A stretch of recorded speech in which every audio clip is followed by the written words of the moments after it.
Preparing the live stream, setting up your meeting for YouTube Live. Done, redirected to YouTube, and it looks like I am live. Okay. Hey y'all, it's my live stream for the day. Let me get the pop the silence. Let me pop the link on the Twitter, and I'll be ready. How y'all doing? Okay. Going.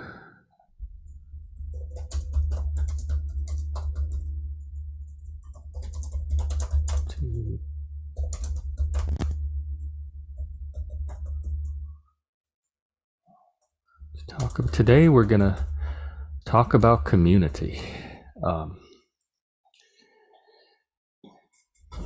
I thought first a few announcements. I guess there was going to be a podcast tomorrow on trauma and neurodivergence with Trauma Type from YouTube, and that's going to be rescheduled to Thursday morning at 10:15 Central Time. So if you're not doing anything, you can come out there and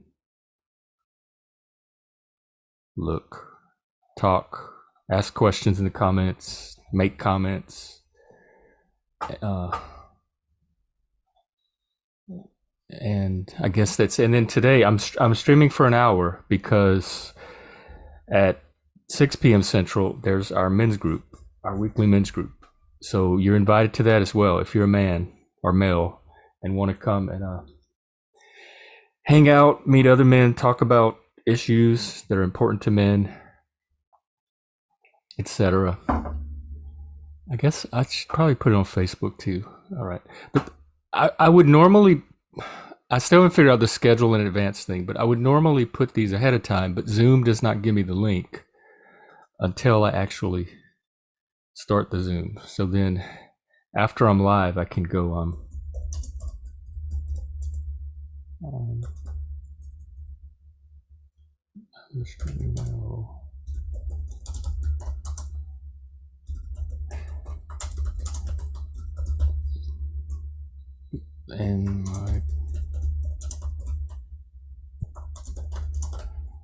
okay, now it's on Facebook. I think that's really all where it needs to be.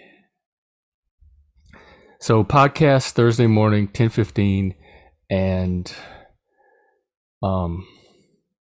men's group tonight in an hour, right after this is over.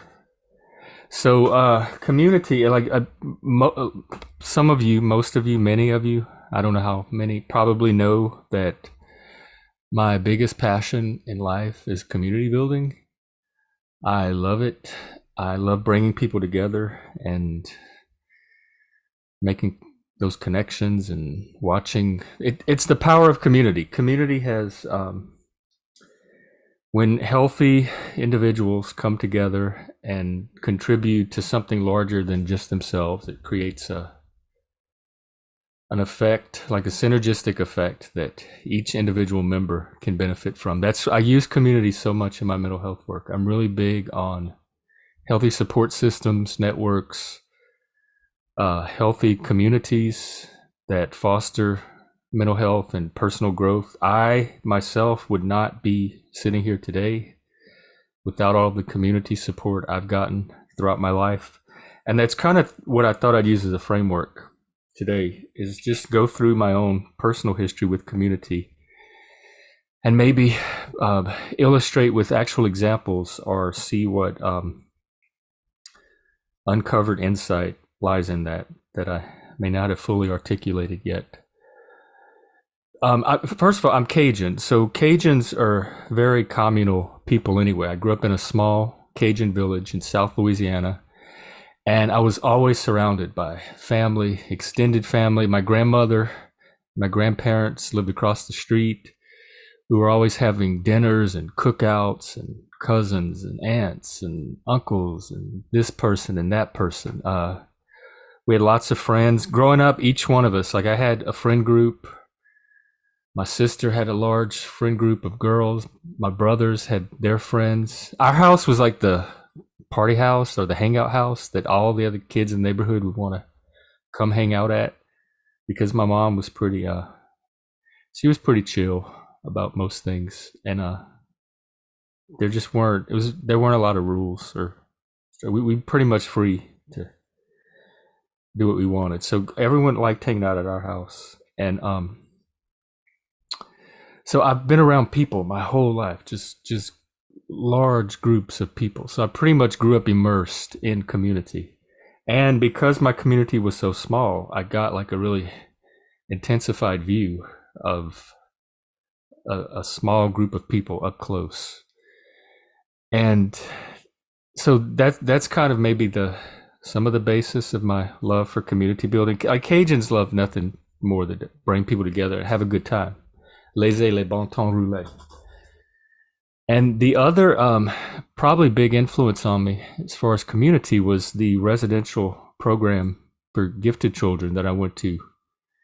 I was about 12 and a half to about 17 and a half. And I want to read, so I have the founding document to that program. It was created in 1959 at the local university in the town near where I lived. And there's something very interesting in the document that's always stood out to me. It's a report that they submitted to the state because it got state funding, kind of describing the first few years of the program and making the case for funding. And on the very first page, this paragraph always kind of stood out to me. And I think it has a very crucial principle for community building embedded in it. So I'll just read it to you. The project was not unique in being a program for gifted children. A few such programs had quietly operated for as long as a quarter of a century. Now remember, this is back in 1959. And others were springing up all over the country, even before the effects of Sputnik on educational thinking. The persons planning the summer enrichment program were equipped with the literature on these as well as with that on educating the gifted in other countries. Rather, the program was unusual in that it began with no precise notion of what is best for the highly gifted child. It began with a few students whose failure to adjust in public school, in spite of their obvious brightness, pointed to the failure of the schools to provide for the gifted. I want to read that line again. Rather, the program was unusual in that it began with no precise notion of what is best for the highly gifted child. And I extrapolate that to all people. I do not know how to start a group until I see who shows up to the group. I can't pre-plan for community. I need to, it's built from the grassroots, ground up, organically, around, through, and by the people that show up to form the community. So when I start a community, let's say an online community, which I've been doing since COVID, and we can get into that. I open a Zoom, I put out the call, I open the Zoom, I see who shows up, and then I can have an idea of the direction to take the community or help the community to arrive at on its own. So that's always stuck with me. He built the entire program around the needs of actual gifted children that showed up, the gifted children in front of him. He kind of scaffolded and structured the program around their needs and what would foster their goals and their development. And if community is going to serve for personal development and mental health, I don't know of a better way than to have it adjust itself to meet the actual concrete needs of the people that are members of it. And you don't know that until you know who those members are. So what I thought I'd do today, I have in my documents somewhere, let me find it, just as an exercise to kind of a resume and to get ready for my business. I tried to go through my life and make a list of all of the groups and communities that I've been a part of, and let's see, it's probably about 40 at 40 now. Just during COVID alone, since 2020, when I started moving everything online, I've probably done 25, maybe 30 groups, or have been a part of those groups. So just to like, even in grade school on the playground, like we're talking first, second, third grade, I had two roles. If you're talking about social roles in early childhood development, like outside of your immediate family, I had two roles at school, and this showed up at recess on the playground. I was the oddball loner. I would just kind of walk around by myself at recess. Like I had pica. I ate everything. I would pick leaves and grass and whatever I could find to eat, like candy on the ground and all kind of. I was a weird kid. And so I would spend a lot of time just kind of alone on the playground. But the other role was when the kids wanted some kind of game or activity or something to play, they would come and find me. And then I would organize some game for us to play. 1, 2, 3 red light, Simon Says, Swing the Statues, Colored Eggs, Red Rover, all those games. I had this knack for thinking of activities for us to do as a class. And it was small school, very small class. We were all kind of more or less close and knew each other. And so, or I would think of like imaginative stories to play out. Me and my friends would play superheroes, and we had superhero characters, and we'd go in the jungle gym, and that was the city, and we would like fight crime and stuff. So, and then as I got older, then my siblings would do that, and then the neighborhood kids would stop by the house and, hey, we want to play something, and I'd come out and think of games for them. So from a very, very early age, I was kind of the master of revels for whoever was around me. I was in Boy Scouts, probably 4th, 5th grade. I was an altar boy at the Catholic Church and sang in the choir. So those were all communities that, not just organic communities, but those were the more structured communities where there was kind of a path for development, and there was actual mentorship and you could pick up skills from. In the 6th grade, I was president of the local 4-H club. So that was probably my first real position of leadership. And I honestly don't remember much of what I did. I led the meetings and had to go to these like regional trainings or conferences and stuff, but it was at least experience kind of stepping into a role like that. And then from 7th to 11th grade was the gifted program, and that's where my sense of that was my first time I was around people like me, my gifted peers, people that thought similar to me, that had the same interests, that liked to go deep into problems and issues. We had curiosity. The communication I find when gifted people get together, and I see this on the current Zooms that I run, the communication, it happens on a more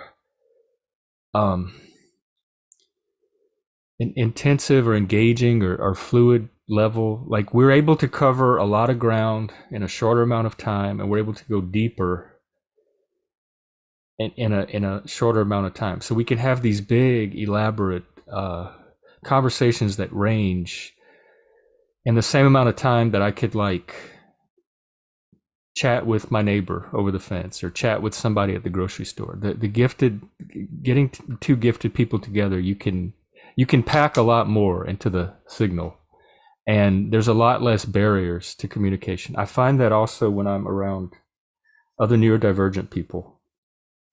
And there's a theory called neurodivergent intersubjectivity that just like neurotypicals share a similar theory of mind and can kind of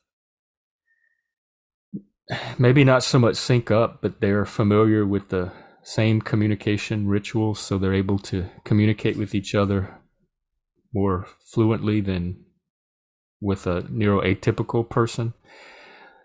Similarly, if you have neurodivergent people together, there's research being done on they have the same kind of facility of communication, and they think it has something to do with like we don't have as high a need for coordination and protocol as neurotypicals seem to.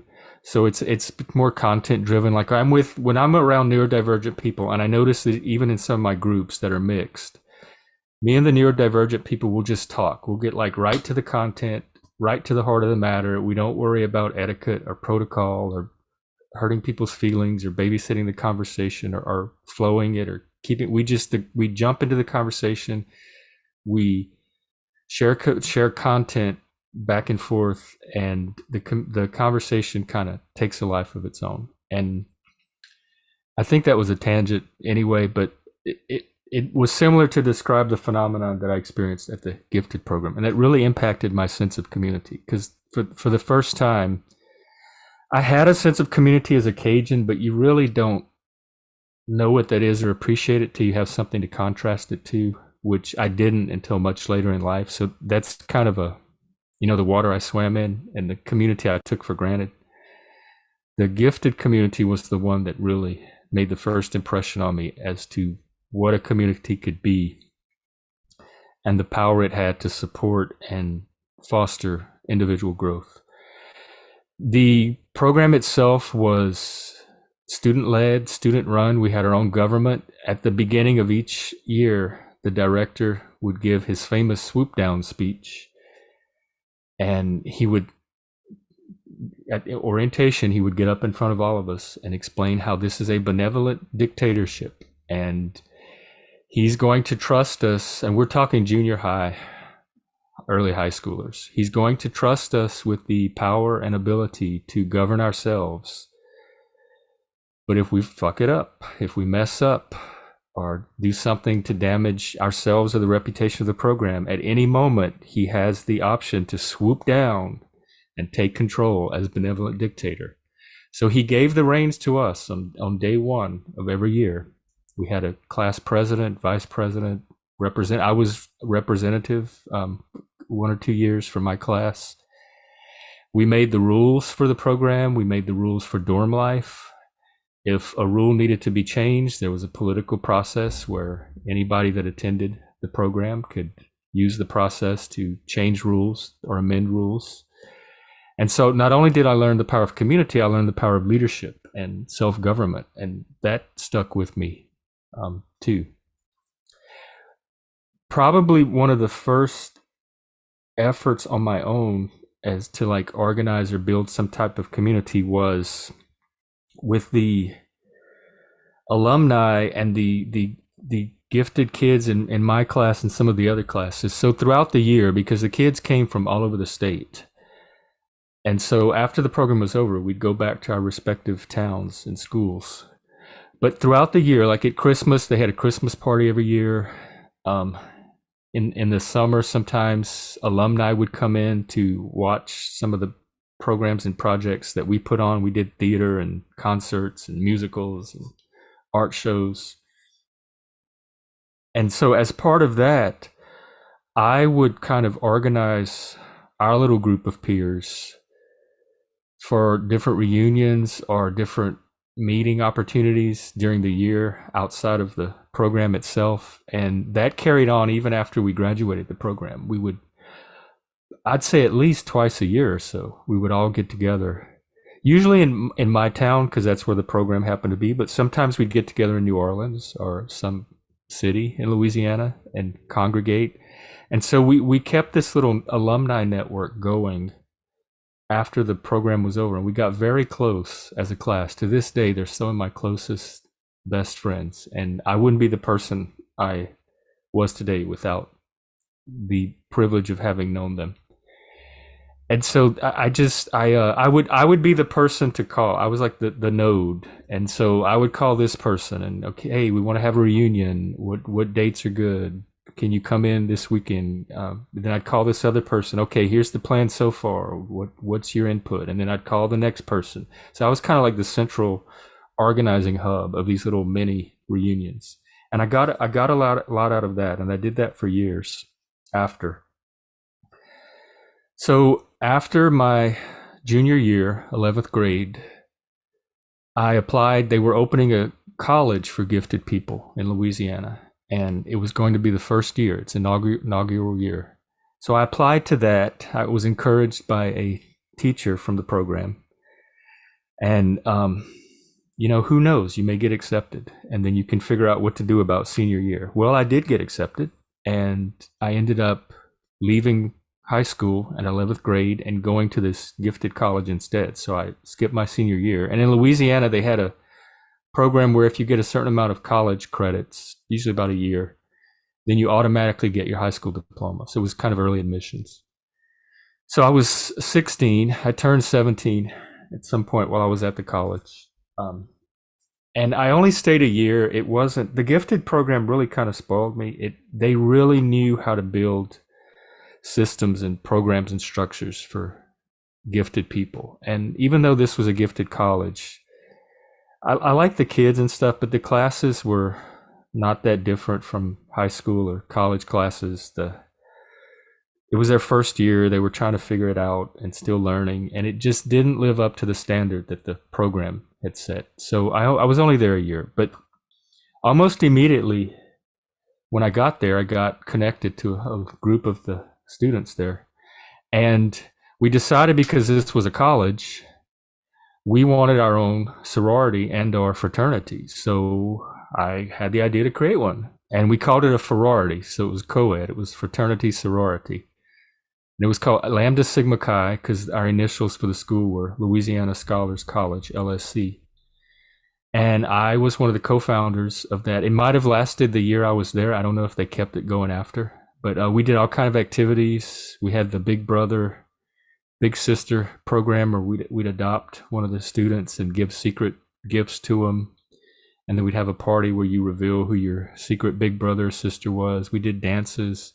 And so it was really cool. I did it with a couple of friends I had met at the college. It was really cool to create that sorority for gifted people. And then after that, I kind of, I sat out for a while of college. I just decided it wasn't for me, and it wasn't giving me what I was looking for from, I wanted something similar to the gifted program, and college just wasn't providing that. So, at some point when I was around 21, I ended up moving with a friend to Austin, Texas. And that was my first time living outside of Louisiana in a bigger city and kind of getting to explore culture outside of my local culture. There were many groups in Austin to get involved in. That's when I got involved in, they had a gay men's group that was mythopoeic and centered around Joseph Campbell and Robert Bly. So that's when I first discovered that community and got involved in that, and I'm still doing that work to this day. And they had a gay and lesbian, which that's all it was called at the time. We didn't have all the other letters. They had a gay and lesbian drop-in center in Austin that I hung out at. It was fairly new. I think it had only been opened a year or so. It was part of the YMCA, or it was out of the YMCA program. And so I got to see, and this was when kind of gay rights was just becoming visible and publicized and public. And so I got to see this gay organization kind of build from the ground up and be a part of it for a while. I was only in Austin about 8 or 9 months, and then I ended up going back home and getting back into college again. So it was cool to be a part of that little gay and lesbian center too. And that's when, I don't even know if marriage rights was on the radar yet, but we were just fighting for social acceptance, tolerance, minimizing discrimination, that kind of stuff. And it was a safe place where young gay and lesbian people could come and meet and connect and form community. So I met a little group out of there, and we became pretty tight. And that was, again, another type of community. So as I said, I ended up going back to college, back in Louisiana in my local university. And I wanted to be a philosophy major so bad, but they did not have a philosophy major. So I took a philosophy minor, and I took as many philosophy courses as I could. And I tried to major in English, the humanities. And that's when I got my first taste of woke stuff, because it was already, this was early 90s, mostly rural Louisiana. It was more or less an ag college, teaching about dead white European males, and here's why you shouldn't study Shakespeare and Milton, and why you should study minority writers. And I'm like, but that's what I want to study, Shakespeare and Milton. That's why I want to major in English literature. The department head had just won the Pulitzer, And so he had had this national renown, and he was the one, I think, kind of pushing this wokeness because he was on the national radar or stage at that point. And I had to change my major. I went through so many majors and ended up with a tech degree that I've never used.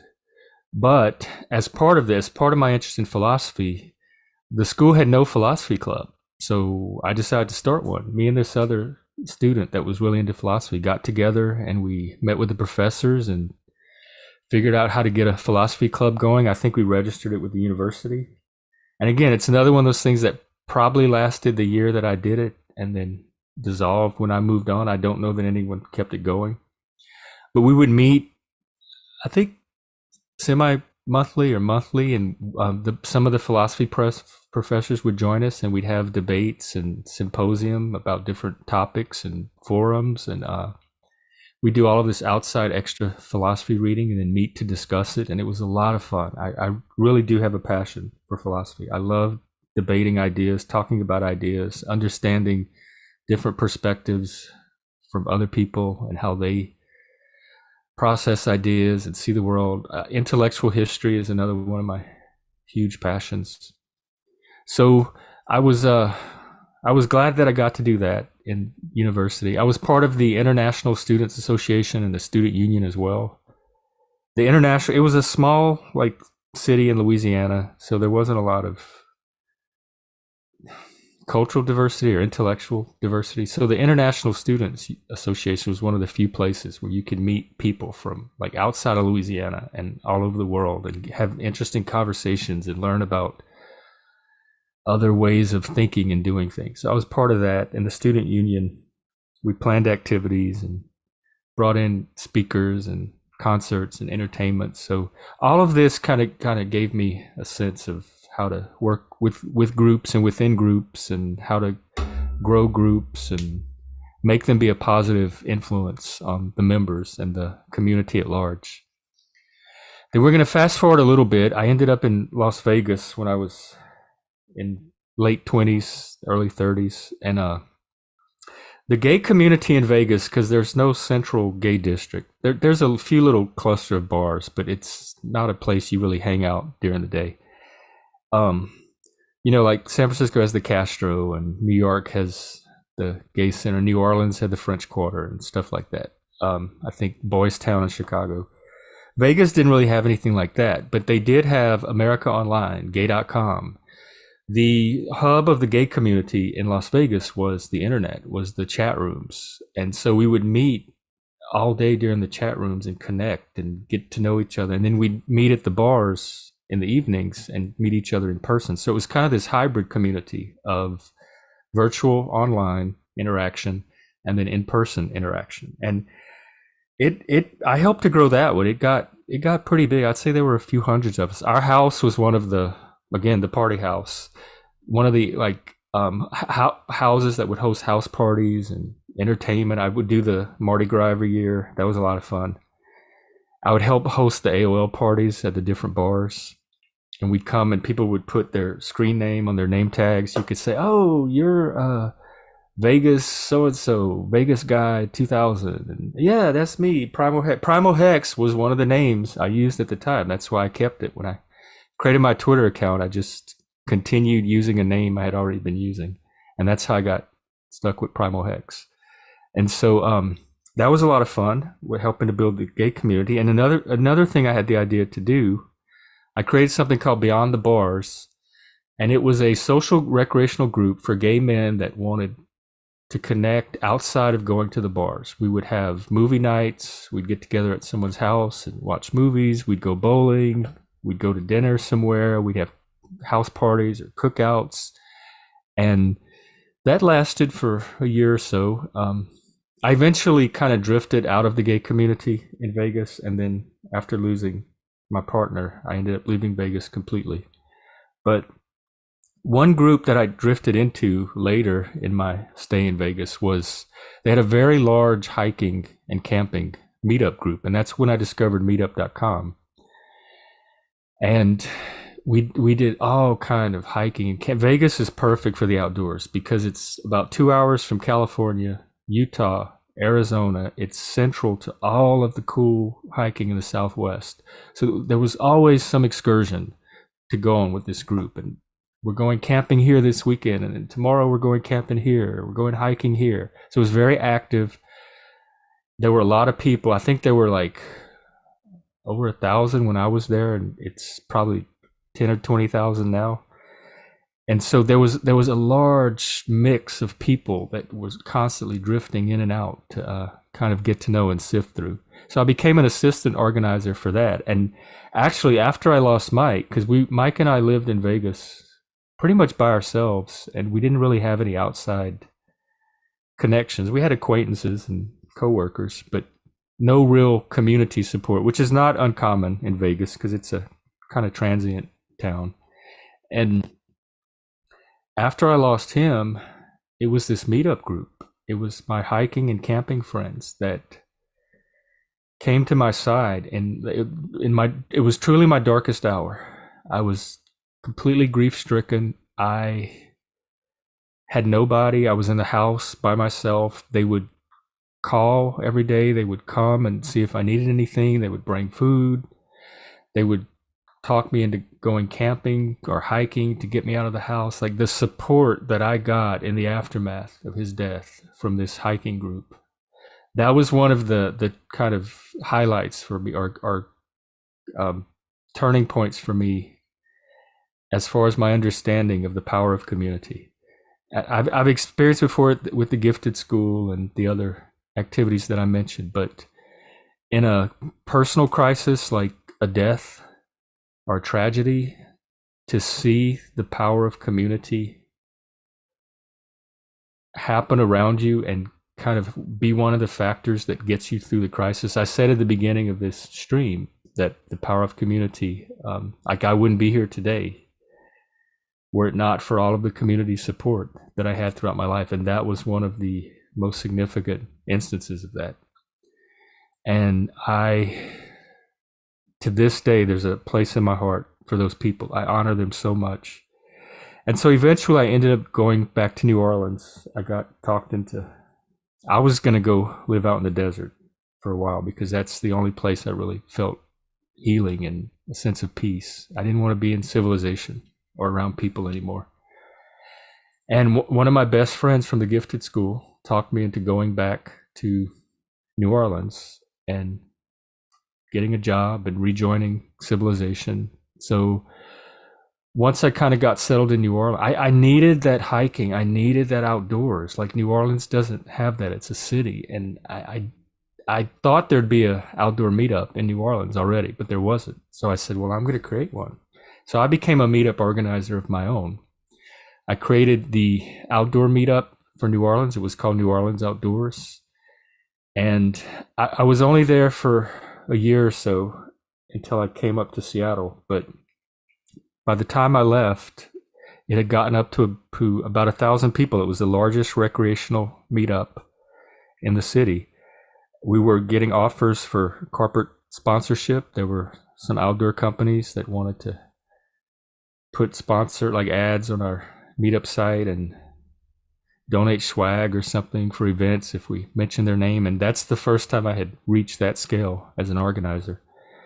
And I also had a gay meetup that I started, kind of similar to Beyond the Bars. I had an intellectual discussion meetup. We'd meet at coffee shops and restaurants and have philosophical conversation. And we do all kind of fun things, actually. We called it Funtelligent. We weren't intelligent, we were fun-telligent.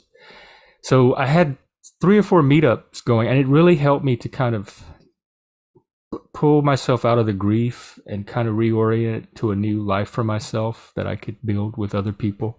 So again, the power of community, not only being a member of community, but helping to create or sustain communities can also be its own mental health benefit.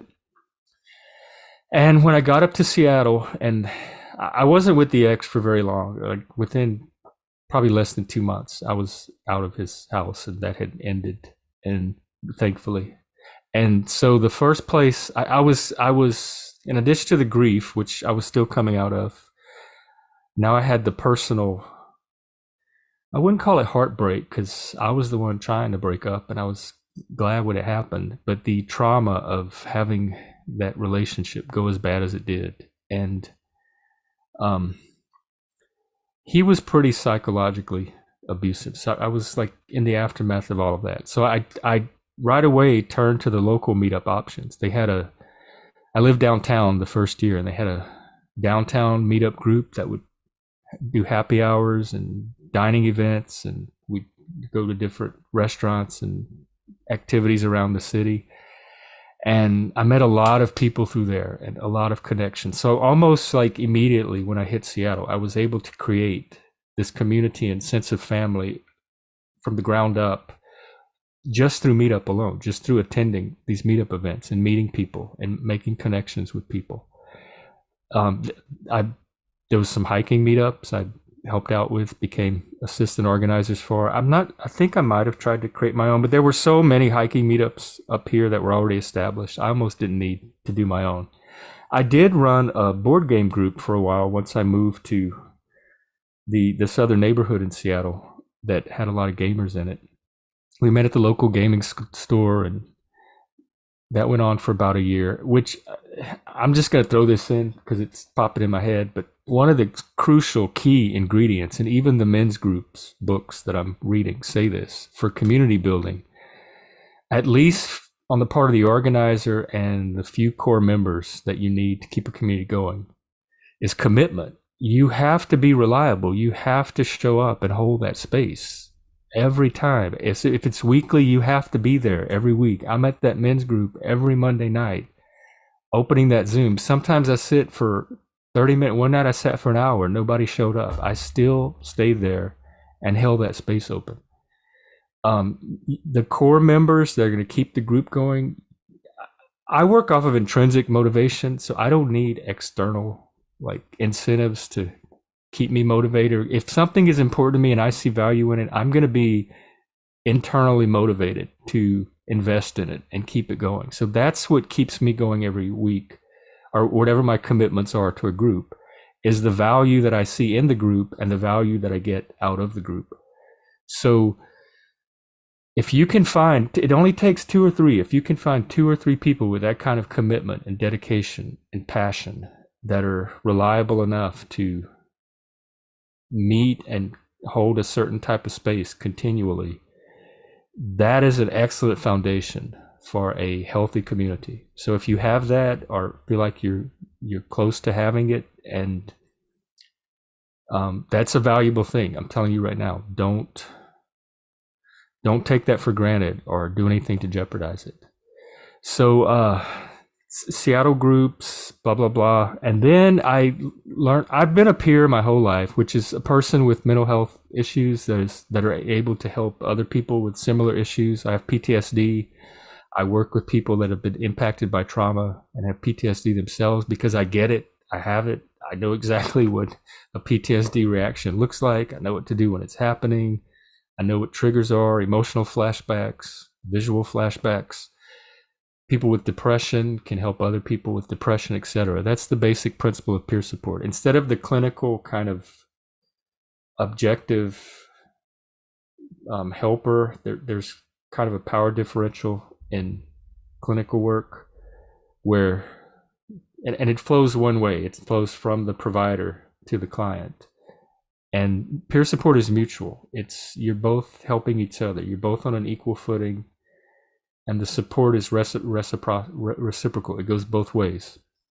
And so growing up, I was the person, even like as a teenager and young adult, that everybody called when they had a problem or a crisis. They called Jeff. I'd take a phone call any hour of the night. They could stop by the house if they were having a crisis. I had a friend that was hospitalized for a while, and she got out and needed a lot of support, and I was there for her. I like to make sure she had the support she needed while she reintegrated back into the community. And so I've always played that role growing up. So peer support seemed like such a natural fit for me. Once I discovered peer support, and you could go through this training and you could get certified to actually do this as a profession to help other people, I jumped at it.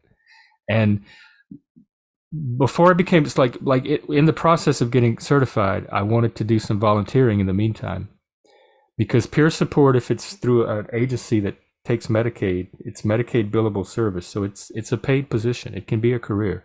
So while I was working toward that, I volunteered on the local crisis line. They had something called the Warm Line, which is not a crisis, but sometimes you just need to talk. Sometimes you're not in a crisis yet, but you may be in a crisis if you don't find some kind of person to talk to in the meantime. So it was kind of soft support for people that they had a separate number for people that were actually in a crisis. So this was the number for people that were not in a crisis but still needed some kind of mental health support. So I volunteered on that, and I did that for about a year, and I learned a lot from giving telephone support to as a peer. Like, that was my first real role as an actual peer, and I got a lot out of that. I learned the power of, yes, there's community support, but individual one-on-one support, and how that can feed into community support, and community support's kind of an extension of the individual one-on-one support, but it's also something kind of its own thing that's a bit larger. It's like the next scale or iteration up. So there's additional features to community support than what you just get on the individual level, but the individual level is still the foundation of the community level. So I did that for a year, and then we had these, my mentor, the lady that helped to bring peer support to King County, which is the county Seattle's in. She had these monthly peer meetings, and we'd meet and talk about peer issues, and it was kind of social too, just to meet and connect with other peers and network. I started attending those, and after a few of them, I said, we're only doing this once a month, and we really don't have contact with each other outside of these meetings. I said, we need something like a Facebook group or a meetup group or something. So I created a Facebook group for her called Peers of King County, and all of the peers in the county were invited to join. And so through this Facebook group, peers started making connections with each other outside of just these monthly meetings, and they started they had access to support 24 hours a day. Just go on Facebook and find another peer. And we started having additional events besides the monthly thing. We started having recreational events, social events. I would do Mardi Gras for the peers every year. We'd have dances, parties, different cultural events. There'd be events around the city that we would attend as peers. Sometimes people would bring in a screening of a mental health movie or documentary that we would go to. So it gave us a greater cohesion as a group, and brought us closer and gave us an activity to do. So that's another thing when starting a group or building community. Give them something to do. When you're bringing people together, give it a goal to be directed toward, or some kind of activity to spark an interaction that's going to allow the group to become closer and grow and cohere. So that's kind of what I helped do with this Peers of King County group. And then I had the idea to do Peer Coffee, which is a weekly. We picked a Starbucks. We met every week. Once again, every week I was at that Starbucks. I reserved a table. I waited to see if other peers would show up. Maybe there was a day or two where nobody showed up, but usually one or two people did. And on average, we had 10 people a week show up, and we could talk and get support. And Peer Coffee was kind of the foundation or the inspiration for the virtual Zoom that I did during COVID, which I will go into later. I might have to do a part 2 on this because we haven't even touched the virtual communities yet. But so I did the Peer Coffee, and that was very helpful to a lot of people. Another thing I did kind of at the same time, I realized volunteering on the Warm Line, because there were autistic people that would call in. The very first night, my very first phone call as a volunteer, I was live on the floor for the first time, was this autistic person, this autistic guy. And we talked, I don't know if we didn't talk for an hour. We talked for a long time. And that was my first time. And he was very open about his autism and his neurodivergence. And that was the first time I had really talked to an openly autistic person. I used to teach special ed. I had friends with autism, but I I was in a different role as a teacher, and I was really good at special ed, and now I know why. But at the time, I just thought because I'm good with kids, and a lot of them were gifted. I remember talking to this guy, and the minute I put the phone down, I turned to my coworkers and I said, "I have what he has. Whatever if it's autism, ADHD, whatever, I have that." That conversation, my conversations with normal people don't go that way.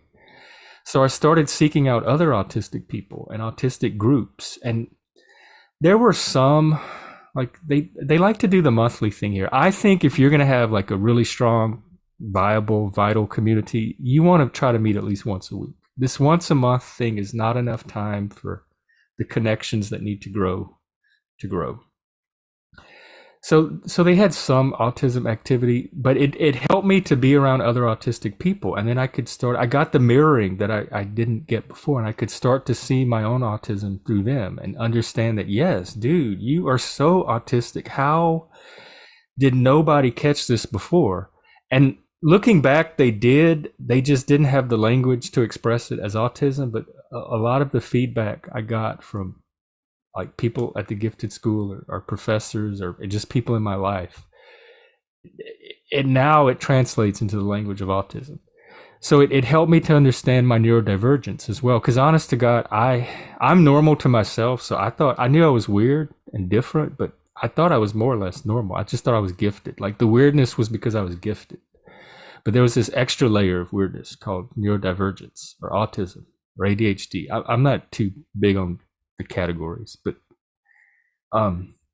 so I helped to start an autism community here in Seattle, and we ran it through Meetup. There was a Meetup organizer, and I was part of the team that got together and kind of planned what direction to take it. And I was the one that ran the weekly autism support groups. In fact, I think we did them bi-weekly. We did at least twice a week, and similar to the peer coffee, it was we meet and hear each other's stories and give and get support, and that went on for a while. That went on for years, and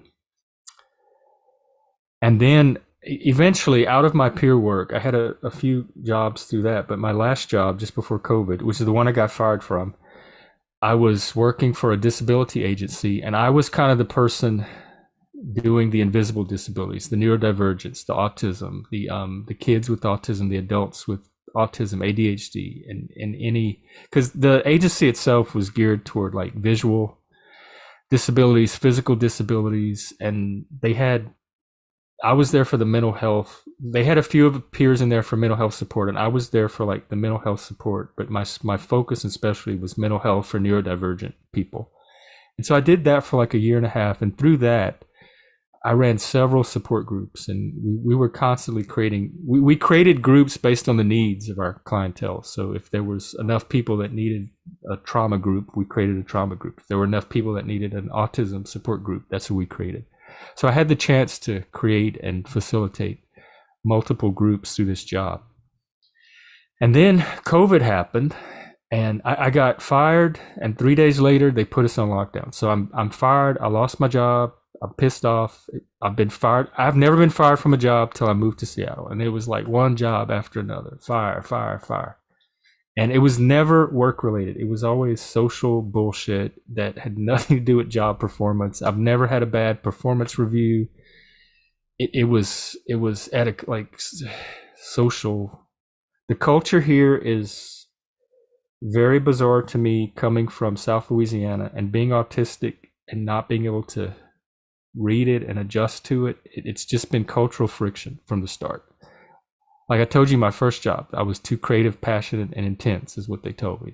The second one, I was too like, they liked my ideas, but it was too much energy too soon. Stuff like that. It was never job related. So I got, this is like the third or fourth job I've been fired from. And I was really invested in that company too. I thought we were really tight and like close and worked well as a team. But drama happened, and I'm fired. I have no clue what my future is going to be. I'm kind of determined at that point not to go back to try to work for another employer. I just need to figure out how to do something on my own. And so 3 days later, they call lockdown, and I'm like, wow. Well, now what do I do? Like, I need to find. I need to. I, I don't have a job. I don't have work. I don't have income. We don't know what the future is going to happen. Like, brain, we're locked down. We can't leave our house. So that's when I discovered Zoom, because I took a songwriting class with this Canadian artist that I was a fan of growing up, and you needed a Zoom account to take the course. So I downloaded Zoom, I took this course, and man, it was like discovering AOL all over again, because America Online opened up an entire new world. Like being in the town I was in Louisiana, small, like kind of small town, suddenly I had access to people all over the world. They had a philosophy room. They had all of these intelligent people I could have all of these conversations with. Like, I became addicted. I was like 16 hours a day at the computer.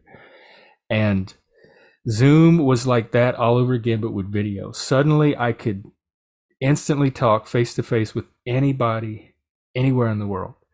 And so this songwriting course went for, was it 2 weeks, a month, like a few weeks ish. And then it was over. But in the meanwhile, the people that had taken the workshop had some of us had gotten close, and we really liked sharing music and songs and having conversations. And I'm not a musician, by the way. I just took it to kind of challenge myself, and I was just a really big fan of this artist. And so I offered, when it was over, I said, I will offer to keep, like, we can have weekly Zoom meetings to keep this going if we still want to keep that connection going and that camaraderie that we've developed. So several of them took me up on it, and we started meeting by Zoom.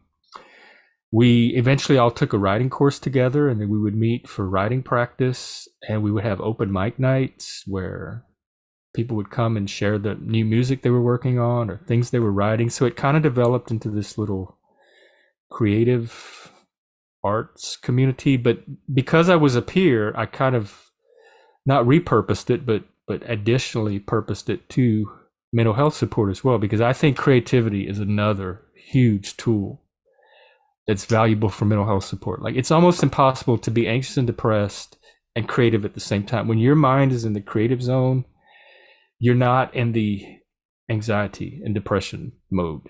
And so having that creative outlet and creativity, I kind of started to see the potential for creating these online Zoom communities using creativity, mental health support, the arts, bringing people with similar interests and passions together. And I think I will leave it there today, because I got about 8 minutes for the men's group and I have to pee and refill. And so I'm going to do that. And tomorrow, I think I'm going to do part 2 and talk about virtual community building and my experiences with building all of these virtual communities over the past 3 years. And so maybe that'll have some helpful information or insight into you. So I hope that this was useful and you got something out of it. And if you need links to any of the Zooms, I have the men's group, I have the Gifted Twice Exceptional group. You can email me at primalhex, PRIMAL PRIMALHEX @gmail.com. It's in my YouTube name. Or find me on Twitter at the same name. And I'm going to cut this short today. It's not going to be a full hour, but I do have the men's group after this. So thank you for watching, and I'll see you again tomorrow, and we'll pick it up from here. Okay. Take care, and have a hope you have a good community, and have a communal moment with somebody or a group of people. Do something fun for yourself. It's another key ingredient of community. Fun. That has to be one of the building blocks. So we'll talk more. Thank you again. Bye.